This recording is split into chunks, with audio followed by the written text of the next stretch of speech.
YCP అధినేత జగన్కు పెద్ద సమస్య వచ్చి పడిందంటున్నారు. వచ్చే ఎన్నికల్లో ఆయన పోటీ చేసే అవకాశం ఉండకపోవచ్చని అంటున్నారు. ముఖ్యంగా న్యాయవాది వైఎస్ రాజశేఖర రెడ్డికి సన్నిహితుడిగా ముద్రపడిన ఉండవల్లి అరుణ్ కుమార్ ఇదే రకమైన అభిప్రాయాన్ని వ్యక్తం చేశారు. ఎందుకంటే జగన్ పై ఉన్న కేసులు తుది దశకు చేరుకున్నాయి. వీటితో పాటు కొత్త కేసులు కూడా మెడకు చుట్టుకునే అవకాశం ఉంది. 2014కు ముందు నమోదైన క్విడ్ ప్రోకో కేసుల్లో ఇంకా తీర్పు వెలువడలేదు.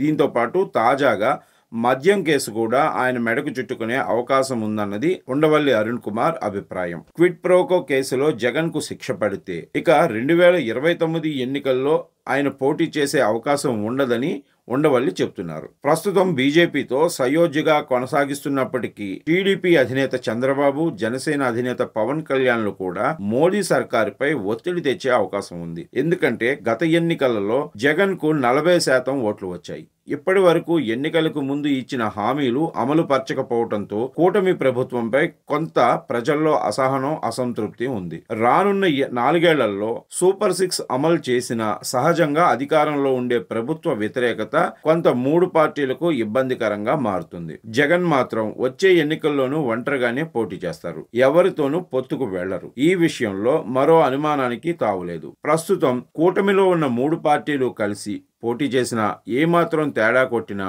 ఓట్ల శాతం మారితే సీట్లు కూడా గల్లంతవుతాయి.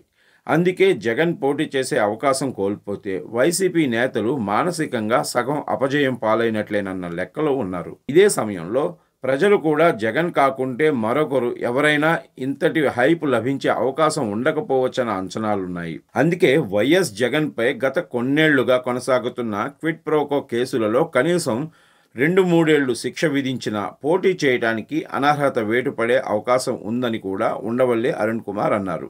ఇప్పటికే ఈ కేసుల విచారణలో వేగం పుంజుకుంది. ఈ నేపథ్యంలోనే ఏమాత్రం శిక్ష పడినా ఇక జగన్ కు 2029 ఎన్నికల్లో పోటీ చేసే అవకాశం ఉండదన్నది ఉండవల్లి అరుణ్ కుమార్ విశ్లేషణగా ఒక టీవీ ఛానల్ కి ఇచ్చిన ఇంటర్వ్యూను బట్టి తెలుస్తుంది. అప్పుడు తప్పనిసరి పరిస్థితుల్లో వైఎస్ భారతిని ముఖ్యమంత్రి అభ్యర్థిగా ప్రకటించాల్సి ఉంటుంది. జగన్ను కట్టడి చేయాలన్నా, వైసీపీ నుంచి ముప్పు తప్పించుకోవాలన్నా జగన్కు శిక్ష పడటం ఒకటే మార్గం. శిక్ష పడితే ఎవరు ఏమి చేయకుండానే జగన్ పార్టీ సులువుగా దెబ్బతినే అవకాశాలున్నాయి. అందుకే ఈ విషయం తెలిసిన కొందరు సీనియర్ నేతలు జగన్కు సన్నిహితంగా ఉన్న లీడర్లతో పాటు బంధువులు కూడా పార్టీని వీడి వెళ్లాలంటున్నారు.